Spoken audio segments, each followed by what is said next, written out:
안녕하세요. 저는 한국에서 활동하고 있는 일본 기자 나리카야라고 합니다. 안녕하십니까. 안녕하세요. 이번에 도쿄에서 열리는 K북 페스티벌에 참여하시는데 네. 거기에 참가하시는 일본 관객들한테 참가자들한테 인사를 부탁드리겠습니다. 네.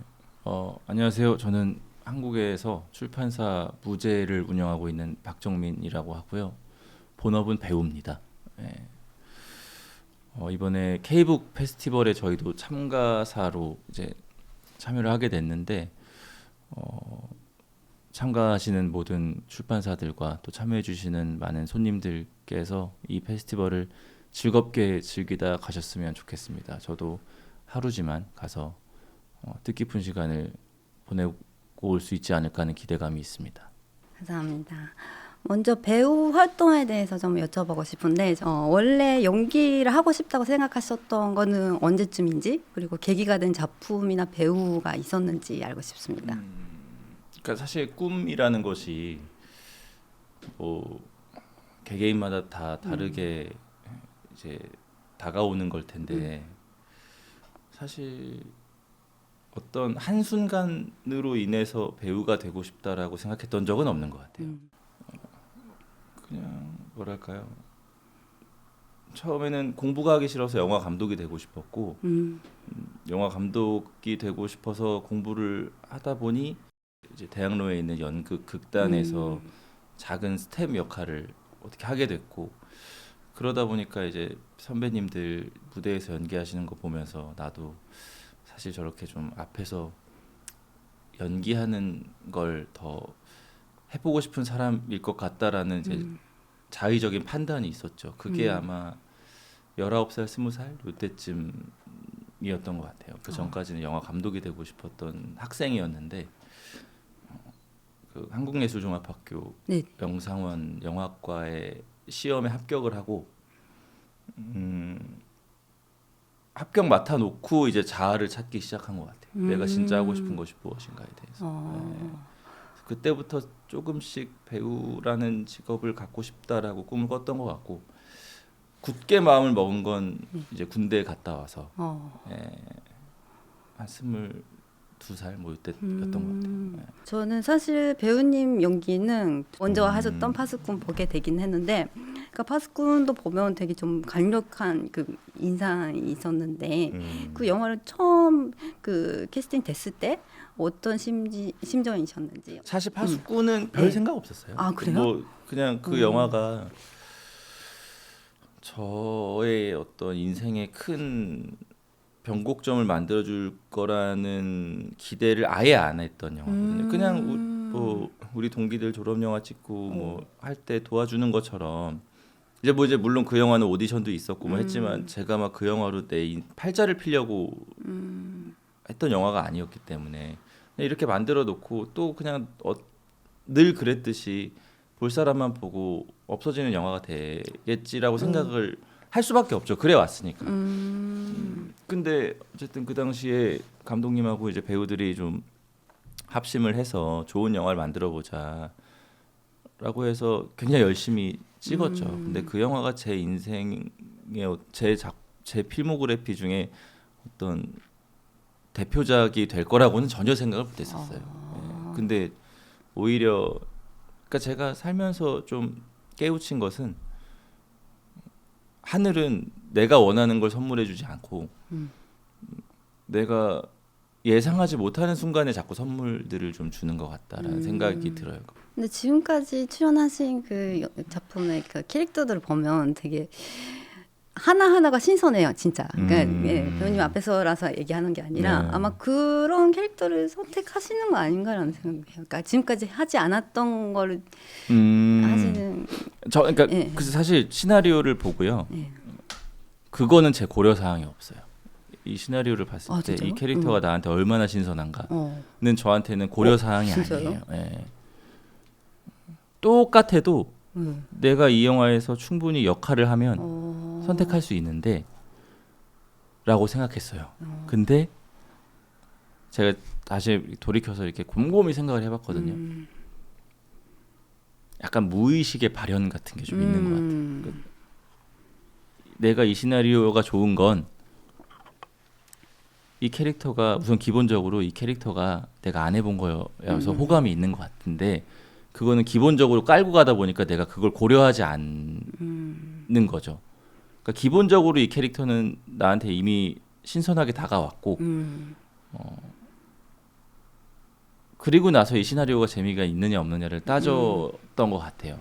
그러니까 시나리오를 다 읽고 나서는 이 캐릭터가 신선한가라는 평가를 아예 안 하는 거죠. 고려 대상이 없는 거예요. 그러니까 제가 결국엔 내가 새로운 걸 좋아하는 고 있었던 거구나라는 거를 좀 나중에 알게 됐죠. 그러니까 저는 그런 판단을 안 한다고 생각했었거든요. 예. 근데 뭐 역할 하시는 거 보면 그러니까요. 네. 예, 저도 이렇게 돌이켜 보면 그래 결국에는 내가 그 역할이 아니었으면 이 영화를 안 한다고 했을 수도 있겠다. 결국에는 이 역할이 내가 우선은 마음에 들었기 때문에 이 시나리오를 읽은 거겠다라고 생각이 좀 들더라고요. 차후에. 근데 최근에는 하얼빈 네네. 출연하셨었고 그 영화에는 릴리 프랭키가 맞아요.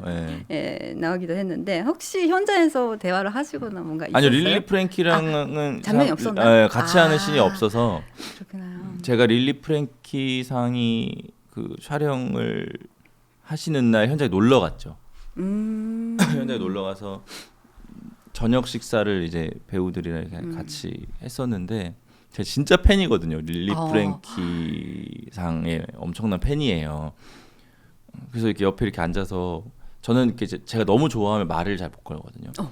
그래서 조용히 있었어요. 그래서 되게 팬입니다 이러고 조용히 있었는데 이분이 누구한테 그 우리나라 홍삼 스틱을 누구한테 선물을 몇 개 받은 거예요. 그래서 제가 너무 팬입니다 하니까 고맙다고 그 홍삼 스틱을 하나 저한테 주셨어요. 우리 집에 아직도 있잖아요. 그 홍삼 스틱. 안 먹고 그대로 있어요. 홍삼 스틱. 그래? 네. 와, 저는 한국 배우님들이 릴리 프랭키를 그렇게 좋아하시는 분 많더라고요. 근데 제가 에세이를 보니까 책을 그 한 번 한예전 떨어질 때까지 별로 안 읽으셨다고. 한 번도 제가 자의로 어떤 소설책이나 문학을 읽어본 적이 없어요. 저는 엄청 책을 좋아하시는 줄 알았어요. 아니요. 저는 책이랑은 아예 거리가 먼 그 담을 쌓은 교과서 보고 뭐 참고서 보고 이렇게 아니면 영화 공부를 해야 되니까 이제 영화 전문 서적들을 봐야 되는 거는 봤는데 이제 뭐 문학 이야기로 이루어진 문학 책들을 본 적은 단 한 번도 없었어요. 그 한예전 한 번 떨어지면서 이게 책을 읽어야겠다 이렇게 생각하신 거예요? 아니요, 그것도 아니고 한예전 떨어지고 이제 그 고대 다니면서 아르바이트를 했었는데 그게 그 펜시점, 그러니까 서점 대형 서점 안에 있는 문방구죠. 그러니까 거기서 아르바이트를 하고 있었는데 그 서점이 망해가는 서점이었어요. 이미 손님이 없는 서점. 그러다 보니까 당연히 이제 그 펜시점에도 손님이 없고 근데 저는 시간을 한 10시간을 때워야 되니까 서점에 가서 책이라도 그러니까 지금이야 스마트폰이 있으니까 유튜브도 보고 할 수 있었지만 그때는 그 시절이 아니니까 이렇게 시간을 때우려면은 할 수 있는 게 별로 없었어요. 그래서 책을 하나 이제 뽑아와서 읽었고 그 책이 되게 재밌어서 그때부터 계속 책을 읽기 시작했었죠. 그때 읽으셨던 책 중에 뭐 인상에 남았던 거 있을까요? 그 아직까지도 이제 누군가 저한테 가장 제 좋아하는 책이 뭐냐라고 하면 저는 박민규 작가님의 죽은 왕녀를 위한 파반느라는 책을 제일 좋아한다. 그게 뭐 우리나라에서 가장 훌륭한 소설책이라고 말할 수 없겠지만 저한테 있어서만큼은 그 소설이 가장 제 인생에서 깊은 감정과 어떤 충격을 안겨준 소설책이었기 때문에 저한테는 그게 제일 인상에 남는 책이죠. 근데 그러니까 올해는 연기를 쉬시고 출판일에 1년 정도 전념하신다라고 하셨는데 그 이유와 그때 주변의 반응이 어떠셨는지도 궁금합니다. 저는 보통 통보하는 스타일이어가지고 결정해놓고. 네, 그래서 좀 같이 일하는 사람들이 특히 저희 소속사에서 애먹죠. 왜 그래 또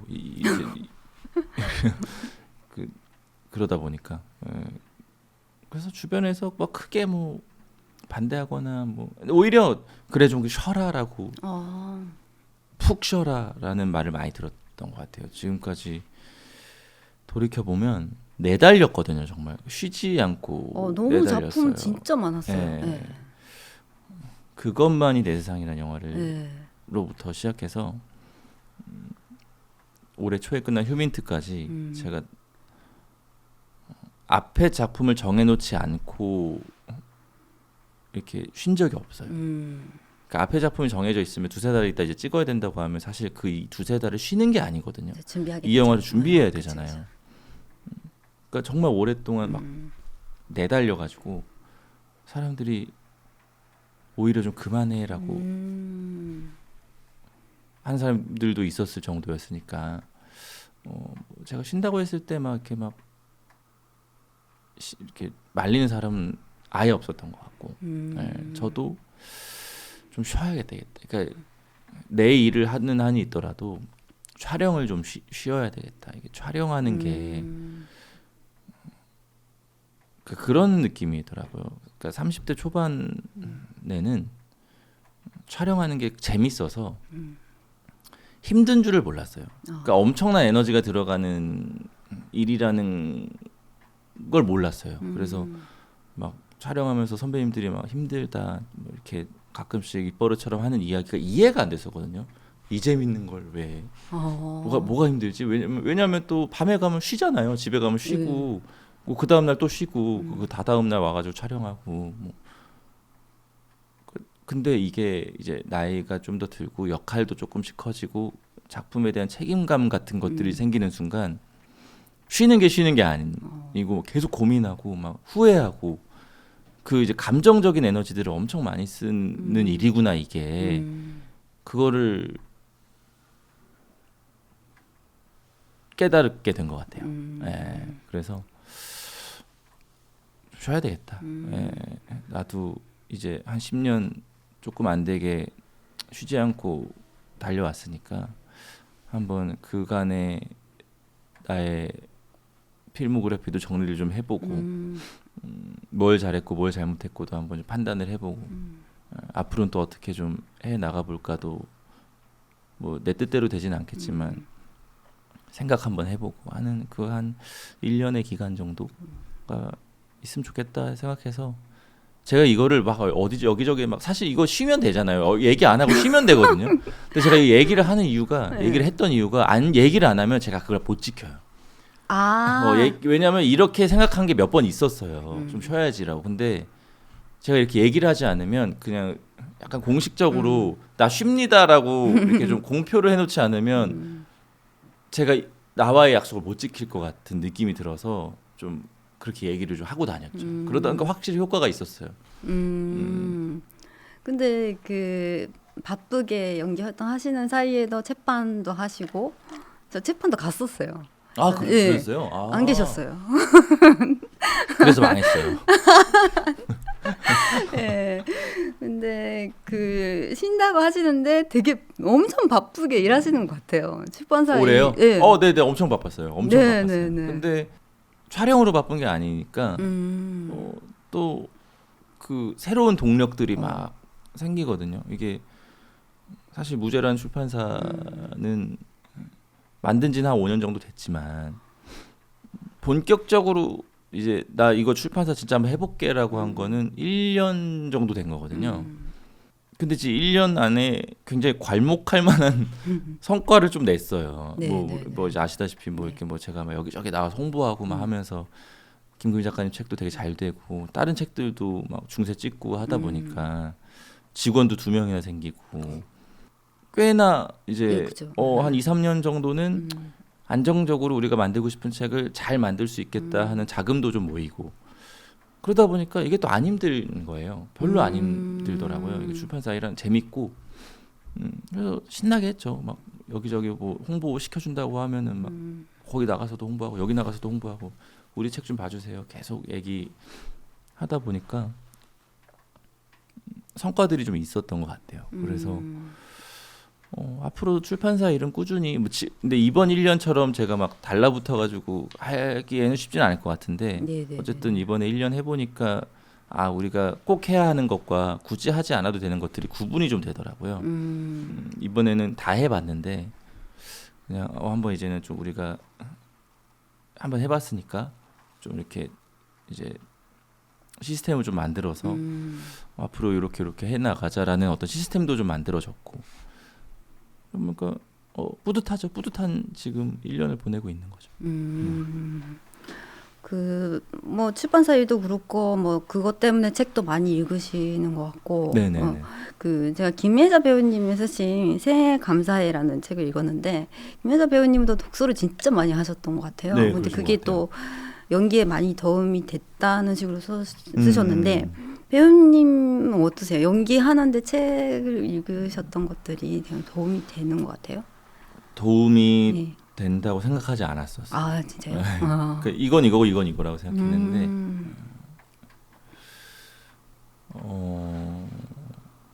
아닌 것 같아요. 충분히 도움이 되는 것 같아요. 책이라는 걸 읽다 보면 우리가 이 책을 읽으면서 그러니까 내가 독자인 거잖아요. 네. 그러니까 그러다 보니까 내가 이 책을 통해서 얻는 것들이 이제 있단 말이죠. 공감을 한다거나 뭐 새로운 정보를 얻는다거나 영화로 치면 저는 이제 영화에선 제작을 하는 사람, 제작에 참여하는 사람이잖아요. 관객이 아니잖아요. 네. 내 영화 한정, 네. 내가 나온 영화 한정. 그럼 독자들이 이 영화를 통해서 공감을 하거나 무언가를 얻어내거나 하는 재미를 느껴야 되잖아요. 그럼 이제 책을 읽다 보면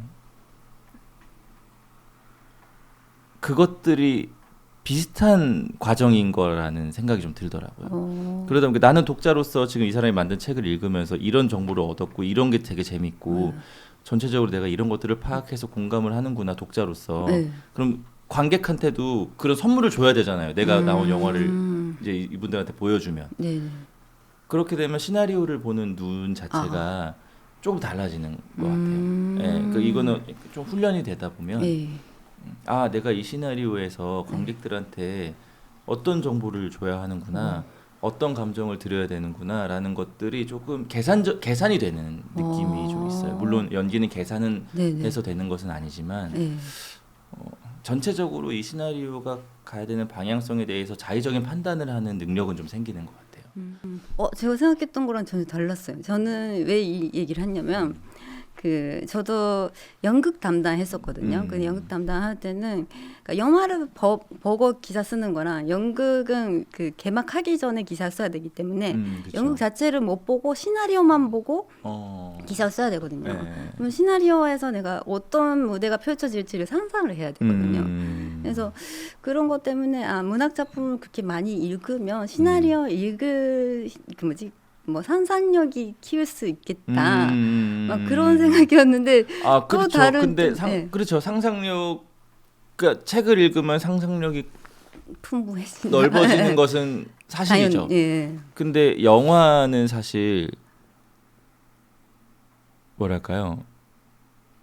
엄밀히만 말하면 네. 내가 만드는 게 아니거든요. 감독이 만드는 거잖아요. 그리고 스태프들이 만드는 거예요. 사실 영화는. 배우는 그 안에서 연기를 하는 거고 맞춰줘야 되고 물론 이제 상호 다 맞춰줘야 되는 게 있겠지만 그러니까 배우는 현장에서 이건 제 생각입니다. 가장 상상력이 부족해도 되는 포지션이라고 저는 생각해요. 진짜요? 네. 이미 정해진 게 너무 많아요. 왜냐하면 감독이 우선은 원하는 게 있잖아요. 물론 상상력이 풍부하면 좋죠. 네. 내가 남들이 생각하지 못했던 거를 했는데 그게 너무 좋으면 그 영화에 도움이 되죠. 네. 근데 그러지 않아도 성립이 되는 그런가? 네, 포지션이 저는 배우인 것 같거든요. 감독이 시키는 대로만 해도 돼요. 근데 제가 감독님이 인터뷰하다가 생각보다 감독님은 디렉션을 많이 특히 이준익 감독님 말씀하신 거 들으면 거의 대부분 뭐 배우들이 알아서 해. 막 물론 그렇죠. 네. 물론 이제 배우들이 알아서 하는데 그 알아서 잘하기 때문에 지금 그렇게 다들 영화를 찍고 있고 하는 건 거죠. 네, 그러니까 네. 기본적으로 다 또 네. 능력이 있는 사람들인 네. 거죠, 현장에 있는. 근데 저는 어쨌든 영화라는 건 감독이 만드는 거라서 감독이 의도하고 있는 것, 그러니까 감독이 만드는 것에 잘 녹아들어 주는 것도 저는 배우의 임무라고 생각하거든요. 배우가 지 맘대로 할 수가 없어요. 자기 맘대로 하면 자기가 그냥 자기 영화 만들어 버리는 게 낫지. 그래서 맞춰주는 것도 저는 배우의 임무라고 생각하는데 그 과정에서 저는 그런 게 있는 것 같아요. 감독이 미처 생각하지 못했던 거, 아니면 잠깐 정신 팔려서 다른 거에 정신 팔려서 놓치고 있었던 것들을 옆에서 가장 그 길을 빨리 다시 잡아줄 수 있는 것도 저는 배우라고 생각해요. 저는 그럴 때 배우들이 예를 들어 책을 정확하게 파악을 하고 있다거나 혹은 뭐 책 읽는 것이 습관이 되어 있는 사람들은 그런 것들을 되게 빨리빨리 그때그때 감독하고 소통을 할 수 있는 능력이 좀 무의식적으로 장착되어 있지 않을까라는 기대 같은 것이 좀 있거든요. 감독님들도 신이 아니기 때문에, 갓이 아니기 때문에 그 모든 걸 완벽하게 통제할 수가 없어요. 그 여기 어떤 거에 이제 꽂혀 계시면 배우는 알아서 그 감독님과 이 시나리오가 흘러가야 되는 그 의도와 방향성을 알아서 캐치해서 가져야 되는 것들도 저는 있다고 보고, 그래서 저는 상상력도 상상력인데 오히려 저는 그 어떤 논리적인 부분에 있어서 배우한테 되게 큰 도움을 주는 것 같아요. 독서가. 그러니까 정리해서 얘기하자면 그런 것 같아요. 물론 상상력에도 큰 도움을 주지만 오히려 저는 그 현장에서의 논리와 시나리오 그리고 그 소통에 있어서의 그 논리적인 과정들을 놓치지 않는 거, 관객들한테, 그러니까 관객분들은 비판할 권리가 있잖아요. 네. 우리는 비판을 최대한 받지 않는 영화를 만드는 것이 또 우리의 목적이잖아요. 그러니까 구멍이 없는 거.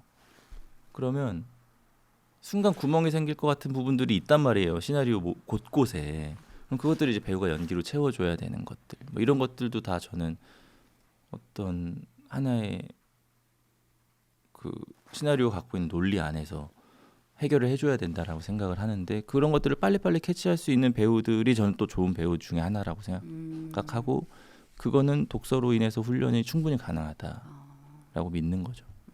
그 작품 전체를 바라볼 수 있는 눈을 키운다는 쪽인 뭐 그렇죠. 것 쉽게 같네요. 말하면 그거죠. 예, 예. 책을 읽으시면서 이 이야기는 영화나 드라마로 만들었으면 좋겠다, 재밌겠다라고 생각하신 적이 있으실 것 그럼요. 같은데, 예. 뭐 구체적으로 어떤 책이라고 얘기했을까요? 제가 한번 각색을 하다 포기한 작품이 그럼 있어요. 감독하시려고요? 연극으로 올려보고 싶어서. 아. 근데 그게 일본에서는 연극으로 올라간 걸로 알고 있어요. 그 요시다 슈이치 퍼레이드라는 네네네. 소설인데 네. 제가 그 소설 너무 좋아하거든요. 어. 언젠가는 꼭 뭔가 만들어보고 싶다라는 생각이 들 정도로 저는 그 작품을 되게 좋아하는데 이번에 개봉한 얼굴하고도 저는 약간 비슷한 그 지점이 있는 소설이라고도 생각해요. 그래서 그거를 제가 학교에서 친구들끼리 이제 야합이라는 프로젝트가 있거든요. 네. 그 이제 방학 때마다 학교에서 뭐 한 몇십만 원 주고 너네 공연 한번 해봐, 극장 빌려줄 테니까. 그러니까 제가 처음으로 했던 야합 프로젝트가 제가 연출로 그 택시 드리버리라는 장진 감독님의 이제 초기작이었고, 그 다음 해에 이제 야합으로 해보고 싶었던 게 퍼레이드였어요. 그래서 그걸 각색을 이제 해가지고 내려고 했는데 너무 힘들어가지고 포기했거든요. 근데 언젠간 이제 꼭 해보고 싶다. 그거는 연극으로요. 네, 연극으로. 그때는 연극으로였죠. 그때는 근데 뭐 앞으로는 영화로도 만들면 재밌을 것 같은데 굉장히 작은 사이즈로도 만들 수 있는 작품이라서 한번 해보고 싶은 마음이 있는데, 제가 막 그 여기저기 제작사랑 뭐 이런 데다가 그 작품을 얘기한 적도 있어요. 이거 판권 한 진짜요? 번만 사다 달라고. 그러니까 판권 한 번만 알아봐 달라고. 이게 얼마인지. 근데 뭐 이렇게 구체적으로 이루어진 건 없죠. 근데 진짜 한번 그거는 재밌을 것 같아요. 그게 이렇게 질문 드렸는데 일본 작품이라는 게 좀 놀랐어요. 진짜 좋아하는. 네. 그 오셨다는 책과 밤낮이란 책방에서도 네. 제가 늘 이렇게 맨 앞에다가 전시해놨던 그렇구나. 책이에요. 그 올해 저 출판사 운영하시면서 어떤 보람을 느끼고 계시는지랑 그 뭐 독자들을 만날 기회도 좀 늘어나셨던 것 같은데 네네네. 어떤 뭐 에피소드 같은 거 있으면 알려주시면 감사하겠습니다. 보람은 너무 많은 보람이 있어서 그중 어떤 보람을 이야기해야 될지 모르겠는데 우선 제가 3년 전에 기획을 했었던 그 듣는 소설이라는 작품이 결국엔 세상에 나온 게 가장 보람이 있었죠. 그죠. 예, 이게 되나라고 생각했었던 프로젝트였는데 어쨌든 큰 작가님이 붙어주셨으니 되게 해야 되잖아요. 그래서 정말 팔걷어붙이고 작년부터 열심히 막 준비해서 오디오북도 만들고 막 여러 가지 다 해봤는데 되네. 그러니까 내가 작가님한테 드렸던 약속의 대부분을 지켰다. 심지어 많이도 팔았다. 책을. 그러니까 그러니까 작가님한테도 그건 선물이잖아요. 책을 많이 팔았다라는 건. 전 저희도 저희인데 작가님이 이 책으로 어떤 자신의 필모에 흠집이 나는 걸 원치 않았어요. 이 조그만 출판사에서 뭔 주접을 떨겠다고 뭐 이런 시도들을 하다가 괜히 이제 본인 필모에 어떤 하나의 오점이 생기면 너무 미안하잖아요. 그렇죠. 심지어 저는 그냥 그러니까 심지어 저는 이제 좀 알려진 사람이니까 이게 조그만 오점이라도 커 보이게 만들 수 있는 그런 상황이다 보니 정말 이거는 내가 그래서 제가 이 천여름 안주라는 책의 판매 부수 목표가 뭐였냐면 작가님이 대형 출판사에서 내셨던 책들 중에 가장 안 팔렸던 책보다는 많이 팔자. 그러니까 저의 첫 팔았죠. 목표였어요. 제일 근데 많이 파는 거 제일 많이 그렇죠. 팔리기 직전이죠 지금. 예, 그래서 그래 이걸로라도 작가님 좀 힘들게 해드렸죠 제가 어쨌든 이것도 해보시죠 저것도 해보시죠 막 이것도 저희 같이 나가서 이거 촬영도 해봐요 뭐 화보도 찍어봐요 하면서 좀 괴롭혀드렸거든요. 그러니까 작가님들이 보통 안 하시는 것들을 제가 막 작가님한테 좀 귀찮게 해드렸는데 그 와중에 어쨌든 판매 부수로 뭔가 좀 보답을 그래도 조금이나마 해드릴 수 있었다라는 게 가장 큰 보람이고 어쨌든 그 책이 있음으로써 지금 저희랑 제가 좋아하는 작가님들이 이제 저희 출판사에 조금씩 관심을 보여주고 있다라는 것도 굉장히 큰 보람이고 사실상 이 모든 것들은 독자분들이 저희 책을 사주셨기 때문인 거잖아요. 좀 그것도 너무 감사하죠. 책 시장이 되게 어려운데 맞아요. 그 와중에 또 저라는 사람과 김금희 작가님이라는 어떤 큰 작가님을 믿고 약간 기존에 보지 못했던 형식의 책인데 이거를 믿고 사주신 거니까 그 부분도 굉장히 감사하고 보람되는 일이 너무 많아요. 네, 뭐 저희 직원들 뭐 이제 약간 이제 그 처음에는 막 약간 이게 서로 동기화가 안 돼가지고 막 따로따로 일하고 막 싸우고 이랬는데 이제는 싸우셨어요? 뭔가 이렇게 링크가 딱 돼가지고 이제는 척하면 척 이렇게 되는 이 시스템을 갖춘 것도 저는 너무 보람돼요. 요즘에 저희 출판사 이렇게 단톡방이나 가끔씩 저희 이사님하고 통하고 이럴 때 되게 마음이 좋거든요. 이제 드디어 우리가 뭔가 일심동체가 된 느낌. 그래 이제 우리가 좀 더 일을 더 잘해 나갈 수 있겠다. 내가 없어도 이 사람이 많은 일들을 해줄 수 있겠다. 네 그런 느낌도 받고 믿음직한 어떤 동료가 2명이 생긴 것 같은 느낌도 들고 해서 그 부분도 너무 보람되고 네, 너무 좋아요. 유키즈 보니까 이사님은 나오셨었는데 그 뒤로 또 한 명 네 디자이너가 한 분 들어왔고 그렇군요. 내년에 아무래도 한 분을 더 진짜요? 그 책 시장이 어려우니까요. 외주 제작사, 그러니까 외주 하는 사람이 별로 없어요.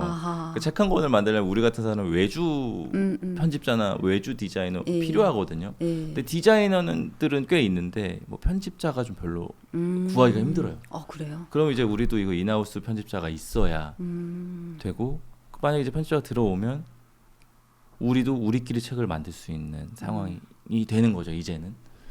그래서 내년이 아주 기대가 됩니다. 월급은 많이 나가겠지만 책을 많이 만들면 되겠죠. 알겠습니다. 예. 네. 근데 그 첫 여름 완주가 오디오북으로 만드는 전제로, 그러니까 먼저 예. 만드셨고, 그게 아버님 시각 장애가 네. 있으신 것도 관계가 있다라고 들었는데, 그 첫 여름 완주가 나오면서 아버님 반응 어떠셨어요? 별 반응 없어요. 듣긴 들으신 거죠? 듣긴 들었어요.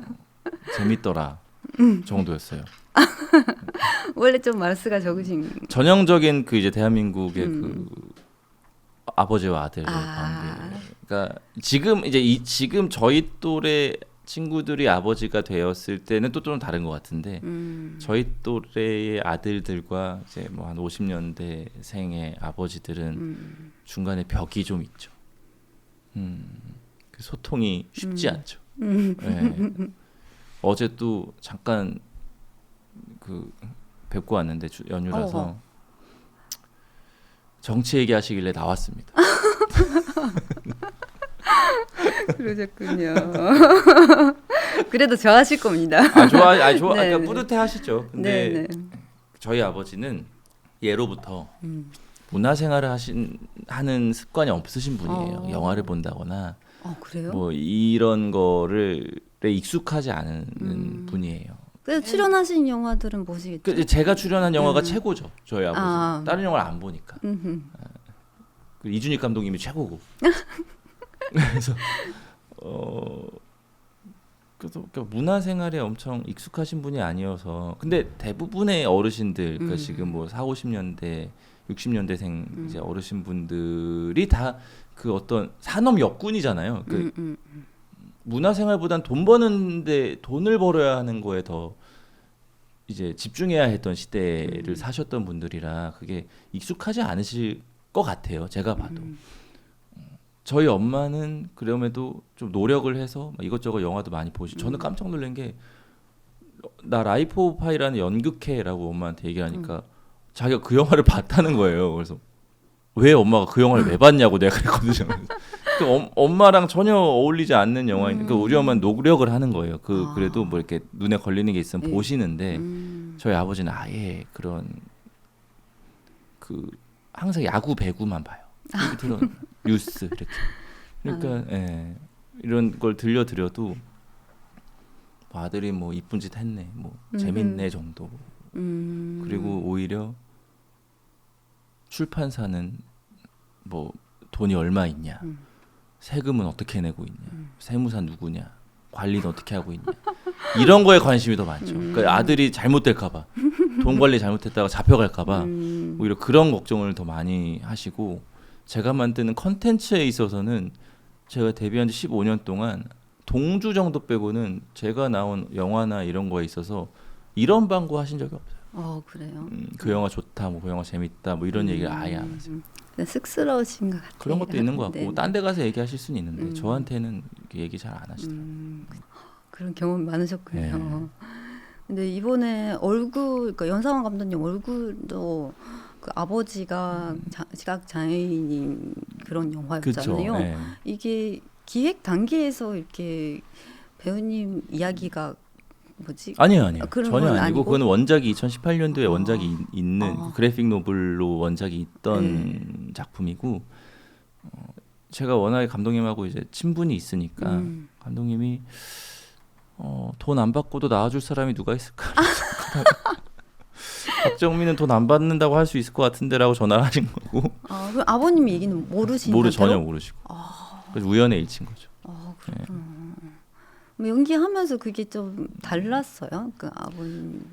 그러니까 촬영 준비를 하다가 이제 시각장애인 분들이 지팡이를 어떻게 짚으시는지 뭐 어떻게 이제 감각들을 어떻게 열고 계시는지라는 거를 이제 영상 같은 걸로 좀 찾아보다가 우리 아버지가 이렇게 살아왔구나라는 걸 그때 좀 알게 됐어요. 그 전까지는 뭐 아버지 불편하겠거니 그냥 좀 아들로서 속상한 마음 정도였는데 그거를 조금 이제 아버지의 안으로 들어가서 공감을 한 거는 이 영화 준비하면서 아이고 그랬겠구나 우리 아버지가 내가 그때 그렇게 했으면 안 됐겠구나라는 것부터 시작해서 그러니까 우리 아버지한테는 내 팔꿈치가 진짜 소중하겠구나라고 엄마의 팔꿈치가 진짜 소중하겠구나라는 걸 그때 느꼈어요. 네, 이게 없으면 그러니까 이동이 어려우니까. 전 진짜 의외네요. 저는 이런 그러니까 개인적인 경험 때문에 영화에 그게 참고가 됐다는 줄 알았더니 저는 그게 생각보다 되게 얕은 사람이라 반대네요. 네, 그때 생각하는 거 그때 생각하고 깨닫거든요. 그러니까 아버지가 그런 일들을 당하셨을 때도 막 속상하다, 막 열받는다 이런 마음이었지. 아버지가 너무 불편하겠다, 뭐 이런 그러니까 아버지처럼 움직여봐야 되겠다는 생각을 해본 적이 없는 거죠. 근데 이제 아버지처럼 움직여봐야 되겠다라고 저 1인 2역이었으니까 네, 그죠. 네. 이렇게 하다 보니까 이렇게 살아오셨구나 우리 아버지가 지금까지 이거를 그때 느끼게 됐어요. 그 배우 활동을 쉬시면서 출판 일에 지금 전념하시는 경험이 앞으로 배우 활동에도 도움이 되실지 앞으로 출판 일과 배우 일을 어떻게 해 나가실 건지가 궁금합니다. 저는 천년만년 배우할 생각이 없거든요. 두 경우겠죠. 네. 하다가 이제 못하겠다 내가 포기하는 거. 하나는 남들이 선택 안 해주는 거. 뭐 그런 일은 없을 것 같아요. 그러니까 천년만년 배우를 할 수 있는 가능성이 적어요. 모든 배우가 다. 저는 그렇다고 생각해요. 신선하지 않는 순간 배우들은 경쟁력이 떨어지잖아요. 내가 언제까지 뭐 사람들 앞에서 관객분들한테 그 인물들의 매력을 항상 새롭게 보여줄 수 있을까 하면 자신 없고 근데 하고는 싶거든요.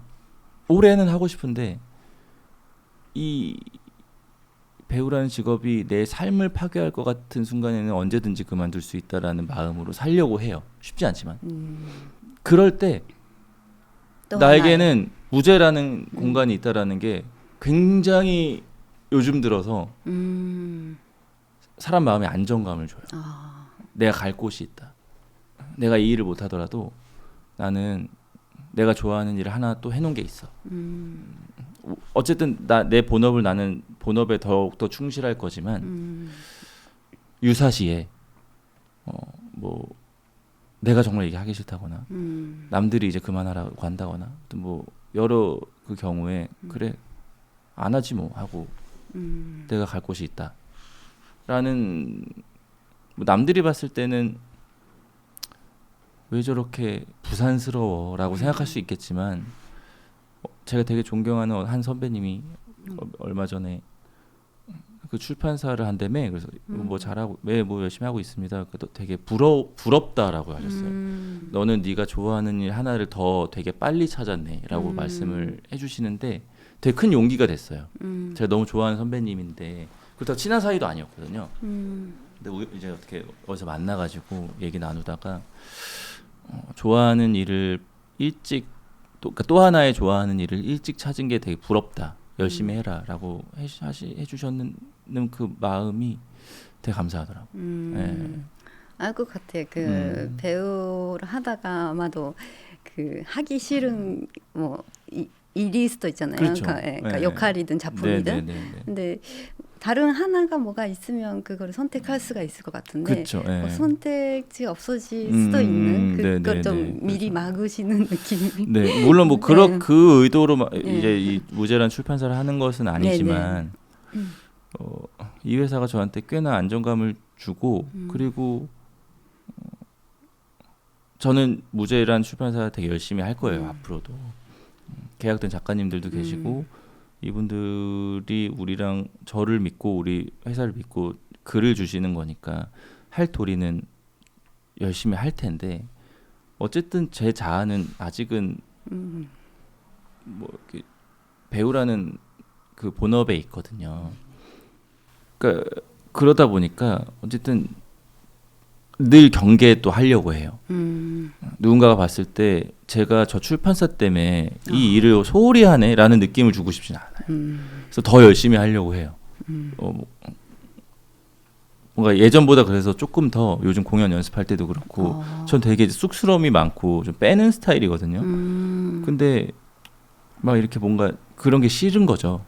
이제는 더 열심히 오히려 이제 나이를 먹을수록 누군가의 앞에 더 그냥 누군가가 하기 싫어하는 거 내가 더 먼저 가서 좀 무대 위에 서 있기도 해야 되고 사실 제 성향은 그런 성향은 아닌데 좀 일부러 더 이 배우라는 직업을 지키기 위해서 또 제가 막 노력하는 순간들도 생기더라고요. 그래서 되게 이 서로의 밸런스를 맞추는 요 과정도 되게 재밌어요. 그리고 또 하나는 10년 후의 목표가 있으실까요? 지금처럼 사는 것이 10년 후 아무 일 없이. 그러니까 사실 10년 전 돌이켜 보면 아무 일 없이 잘 지냈던 것 같거든요. 10년 후에도 지금처럼 좀 그냥 그런 것 같아요. 그러니까 일적으로는 어떻게 될지 모르겠어요. 근데 그냥 내 개인적인 삶이 좀 평온했으면 좋겠다. 그게 저의 목표입니다. 평온하시죠?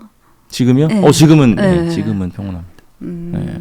10년 후에도 이렇게 집안일도 하시면서 네, 그냥 뭐 배우도 내가 하고. 하고 싶은 거 있으면 쓱 한번 해보고 이렇게 좀 도전도 해보고 할 수 있는 내 마음가짐의 그 마음의 상태가 유지되어 있었으면 좋겠다. 네, 막 이렇게 자칫하면 이제 막 뭔가 환멸감 같은 게 생기고 막 이제 막 지치고 이럴 수 있잖아요. 뭐 사람이 그렇죠. 일을 오래 하다 보면은. 근데 이제 그런 것들을 좀 경계하면서 그냥 사실 10년 뒤면 이제 곧 50이라는 얘기인데 그때도 뭔가 좀 이런 마음이 유지되어 있었으면 좋겠다. 네. 알겠습니다. 네, 감사합니다. 네, 고맙습니다.